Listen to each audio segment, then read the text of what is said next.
मैं शक्ति के बारे में बोलना चाहता हूँ। परमेश्वर के साथ शक्ति, परमेश्वर के साथ बहुत ज़रूरी है। पवित्र शास्त्र कहता है याकूब 4:2 में, तुम लालसा करते हो और तुम्हें मिलता नहीं। यह निर्भर करता है प्रार्थना पर।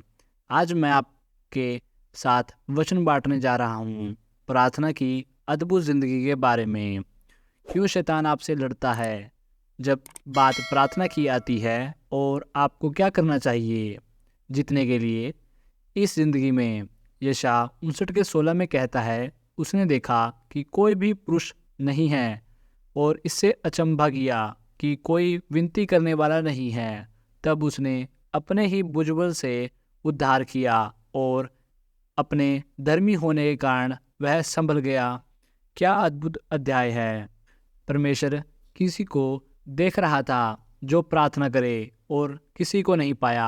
यशायाह 64:7 में, हम तेरी उपासना नहीं करते, हमको तेरे नाम में विश्वास नहीं। हम में से कोई तेरा अनुसरण करने को उत्साही नहीं है, इसलिए तूने हमसे मुख मोड़ लिया है। क्योंकि हम पाप से भरे हैं, इसलिए हम तेरे सामने हम असमर्थ हैं। इस अध्याय में बहुत सी चीज़ है।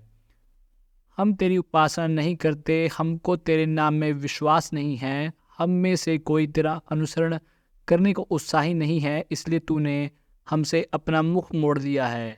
क्योंकि हम पाप से भरे हैं, इसलिए तेरे सामने हम असमर्थ हैं।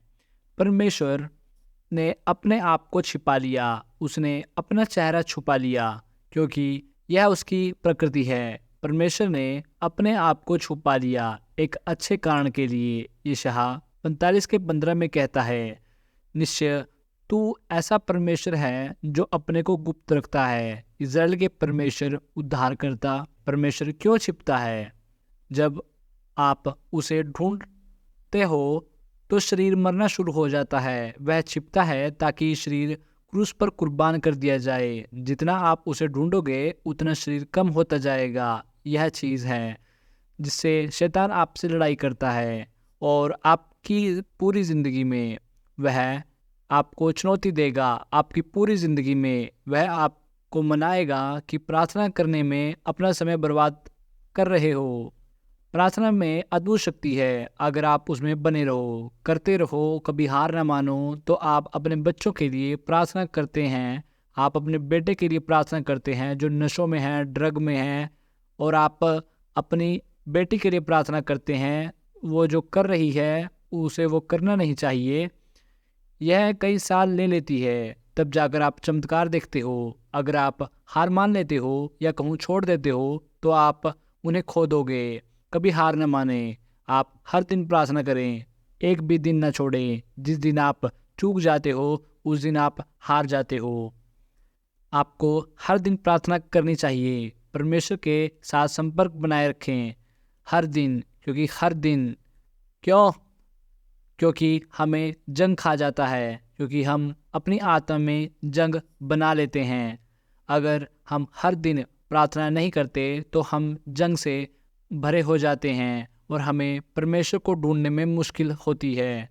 तीसरे और चौथे दिन, क्योंकि हमने दूसरे दिन को छोड़ दिया था। लगातार सहभागिता का मतलब जल्दी प्रवेश करना है। कोई गर्म होने वाला समय नहीं है परमेश्वर के साथ। अगर आप हर दिन उससे बात करेंगे तो आप उसके अंदर जल्दी पहुंचेंगे। हर दिन संपर्क का मतलब कोई इंतज़ार करने की जरूरत नहीं है। अगर आप परमेश्वर से हर दिन बात नहीं करते तो आपको लंबा इंतज़ार करना पड़ेगा जो परमेश्वर दिखाना चाहता है।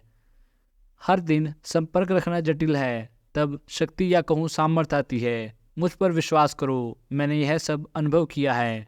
प्रार्थना एक स्वर्गीय और आत्मिक काम है आपकी मसीह ज़िंदगी में। मैं इसे दोबारा कहना चाहता हूँ, प्रार्थना एक स्वर्गीय और आत्मिक काम है मसीह ज़िंदगी में। यह चाबी है मसीह ज़िंदगी की। आप इसे हल्के में नहीं ले सकते। प्रार्थना ना करना शैतान को लेकर आता है। जब आप प्रार्थना नहीं करते तब आप शैतान के लिए दरवाज़ा खोलते हो। प्रार्थना दरवाजे को बंद करती है तो शैतान अंदर नहीं आ सकता। पर जब आप प्रार्थना नहीं करते तब आप दरवाज़ा खोलते हो तो प्रार्थना बहुत ज़रूरी है, क्योंकि यह सचमुच शैतान को आपकी ज़िंदगी से बाहर रखती है। पर इसके लिए आपको प्रार्थना करनी पड़ेगी। अगर आप प्रार्थना नहीं करते तो वो अंदर आएगा, तो दरवाज़ा अपने आप ही खुल जाएगा और वो अंदर आ जाएगा। वह आपके परिवार को ख़त्म कर देगा, वो आपकी ज़िंदगी को ख़त्म कर देगा, क्योंकि प्रार्थनाहीनता हानिकारक है। मैं 1972 से मसीह में रहा हूँ। मैंने बहुत सी बड़ी मुश्किलों में सीखा है, क्योंकि मुझे यह एहसास ही नहीं हुआ था कि शैतान कितना ताकतवर है। जब आप प्रार्थना नहीं करते, जब आप प्रार्थना से भरे होते हो, तो शैतान कमज़ोर होता है। जब आप प्रार्थना कम करते हो तो शैतान ताकतवर होता है। वह आपसे लड़ेगा और जीत जाएगा अगर आप प्रार्थना नहीं करते।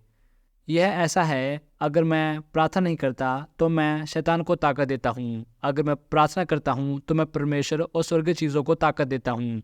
सोचो, अगर मैं प्रार्थना करता हूँ तो मैं स्वर्गदूतों को ताकत देता हूँ। यह भजन संहिता में है। भजन संहिता 103 के 20 में, हे स्वर्गदूत यहोवा के गुण गाओ। हे स्वर्गदूतों, तुम वह शक्तिशाली सैनिक हो जो परमेश्वर के आदेशों पर चलते हो, परमेश्वर की आज्ञाओं को सुनते हो और पालन करते हो।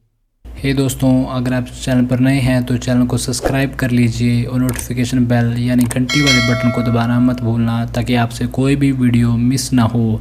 मैं इस चैनल पर आपके लिए पोस्टर, प्रॉफिट, पास्टर उन सब की गवाहियाँ और उनके प्रचार लेकर आऊँगा कि परमेश्वर ने उनसे कौन से काम लिए, उन्होंने ऐसा क्या किया, परमेश्वर की ज़िंदगियों में क्या किया। मैं इस चैनल पर आपके लिए लेकर आऊँगा, चाहे वो पास्टर किसी भी देश से क्यों ना हो। और आखिरी और ज़रूरी बात, इस चैनल को अपने मसीह भाई बहनों और अपने चर्च के लोगों के साथ बांटना मत भूलना, ताकि वे सब मसीह में बढ़ते जाएं और विश्वास में बढ़ते जाएं। तो मिलते हैं दोस्तों अगले हफ्ते। अलविदा।